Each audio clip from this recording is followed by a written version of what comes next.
সাথে নিয়ে এবারে জুলাই ঘোষণাপত্র পাঠ করছেন মাননীয় প্রধান উপদেষ্টা ডক্টর মোহাম্মদ ইউনূস। আসসালামু আলাইকুম। আজকে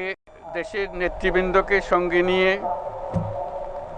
জাতির যে গুরুত্বপূর্ণ দায়িত্ব পালন করতে আমরা এসেছি, আল্লাহ তার জন্য আমাদের জন্য রহমত বর্ষণ করছেন। আল্লাহর রহমত নিয়ে আমি এই ঘোষণাপত্র পাঠ করব।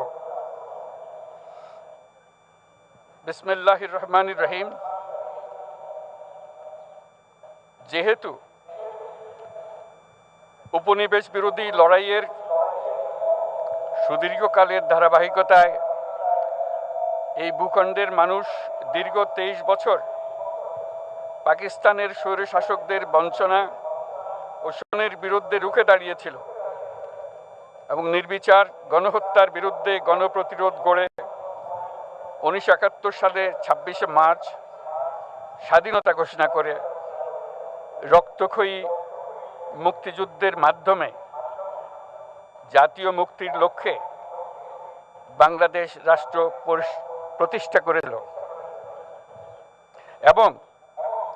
যেহেতু বাংলাদেশের আপামর জনগণ দীর্ঘ আন্দোলন সংগ্রামের মধ্য দিয়ে এই ভূখণ্ডে স্বাধীনতার ঘোষণাপত্রে বিবৃত সাম্য, মানবিক মর্যাদা, সামাজিক সুবিচারের ভিত্তিতে উদার গণতান্ত্রিক রাষ্ট্র বিনির্মাণের আকাঙ্ক্ষাকে বাস্তবায়নের জন্য সর্বোচ্চ ত্যাগ স্বীকার করেছে, এবং যেহেতু স্বাধীন বাংলাদেশের 1972 সালের সংবিধান প্রণয়ন পদ্ধতি এর কাঠামোগত দুর্বলতা ও অপপ্রয়োগের ফলে স্বাধীনতা পরবর্তী আওয়ামী লীগ সরকার মুক্তিযুদ্ধের জন আকাঙ্ক্ষা পূরণে ব্যর্থ হয়েছিল এবং গণতন্ত্র ও রাষ্ট্রীয় প্রতিষ্ঠানগুলোর কার্যকারিতা ক্ষুণ্ণ করেছিল। এবং যেহেতু স্বাধীনতা পরবর্তী আওয়ামী লীগ সরকার স্বাধীনতার মূল মন্ত্র গণতান্ত্রিক শাসন ব্যবস্থার বিপরীতে বাকশাল নামে সাংবিধানিকভাবে একদলীয় শাসন ব্যবস্থা কায়েম করে এবং মত প্রকাশ ও বিচার বিভাগের স্বাধীনতা হরণ করে, যার প্রতিক্রিয়ায় 1975 সালের 7ই নভেম্বর দেশের সিপাহী জনতার ঐক্যবদ্ধ বিপ্লব সংগঠিত হয় এবং পরবর্তী সময়ে একদলীয় বাকশাল পদ্ধতির পরিবর্তে বহুদলীয় গণতন্ত্র, মত প্রকাশ ও বিচার বিভাগের স্বাধীনতা পুনঃপ্রবর্তনের পথ সুগম হয়। এবং যেহেতু 80-র দশকে সামরিক স্বৈরশাসনের বিরুদ্ধে দীর্ঘ 9 বছর ছাত্র জনতার অবিরাম সংগ্রামের মধ্য দিয়ে 1990 সালে গণ অভ্যুত্থান সংগঠিত হয় এবং 91 সনে পুনরায় সংসদীয় গণতান্ত্রিক শাসন ব্যবস্থার প্রবর্তন করা হয়। এবং যেহেতু দেশি বিদেশি চক্রান্তে সরকার পরিবর্তনের গণতান্ত্রিক প্রক্রিয়া ব্যাহত হওয়ায় 1/11 মতো ষড়যন্ত্রমূলক ব্যবস্থার মাধ্যমে বাংলাদেশে শেখ হাসিনার একচ্ছত্র ক্ষমতা, আধিপত্য এবং ফেসিবাদের পথ সুগম করা হয়। যেহেতু দীর্ঘ 16 বছরের ফেসিবাদী অগণতান্ত্রিক গণবিরোধী শাসন ব্যবস্থা কায়েমের লক্ষ্যে এবং একদলীয় রাষ্ট্র ব্যবস্থা প্রতিষ্ঠার অতি উগ্র বাসনা চরিতার্থ করার অভিপ্রায়ে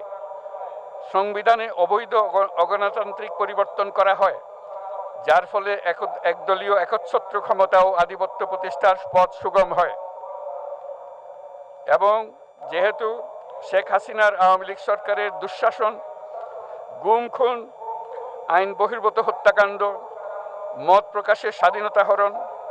এবং একদলীয় স্বার্থে সংবিধান সংশোধন ও পরিবর্তন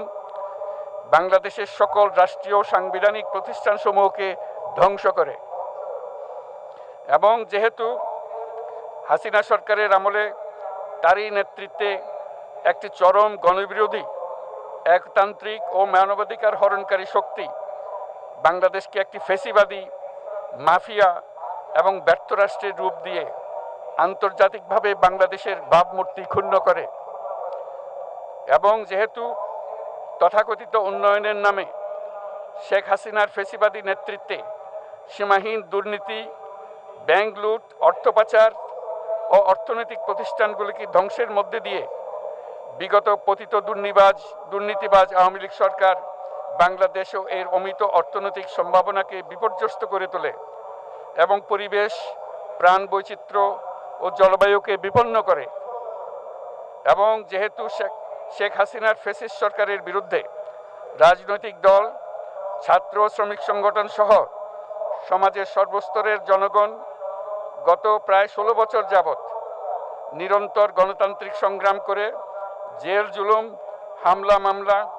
গুম খুন ও বিচার বহির্ভূত হত্যাকাণ্ডের শিকার হয়। এবং যেহেতু বাংলাদেশে বিদেশি রাষ্ট্রের অন্যায় প্রভুত্ব, শোষণ ও খবরদারিত্বের বিরুদ্ধে এদেশের মানুষের ন্যায়সঙ্গত আন্দোলনকে বহিঃশক্তির তাবেদার আওয়ামী লীগ সরকার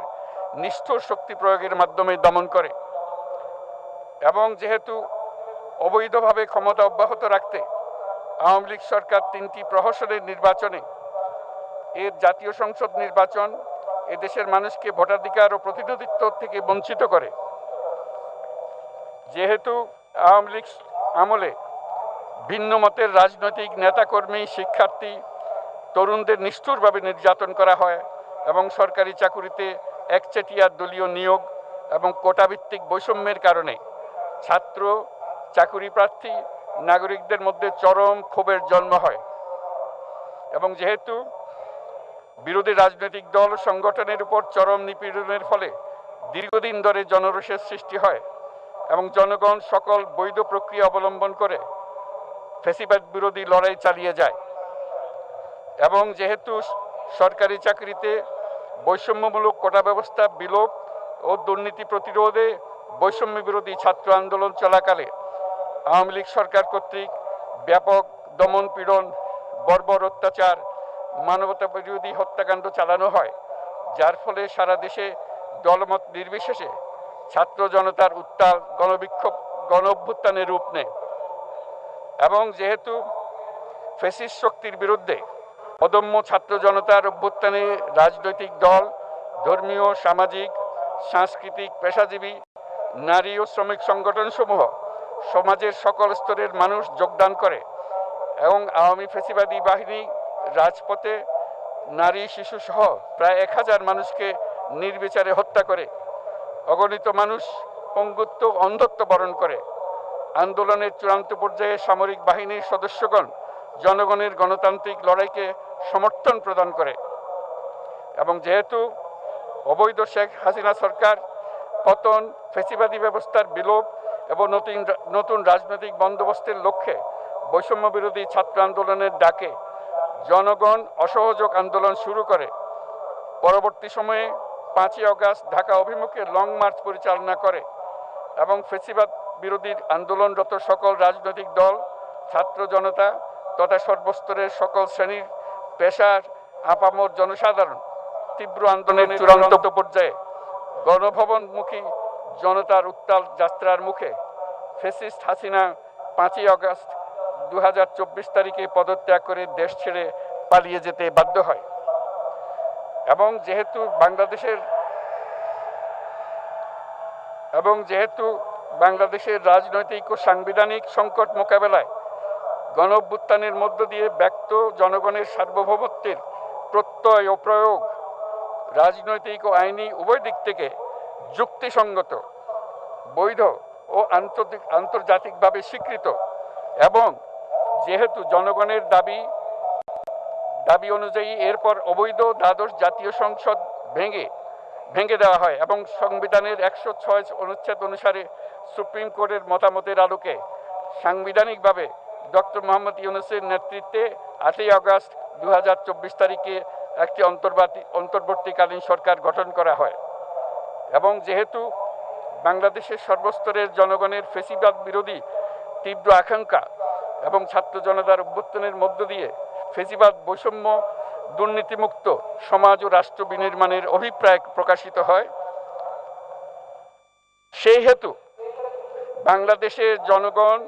সুশাসন ও সুষ্ঠু নির্বাচন, ফ্যাসিবাদী শাসনের পুনরাবৃত্তি রোধ, আইনের শাসন,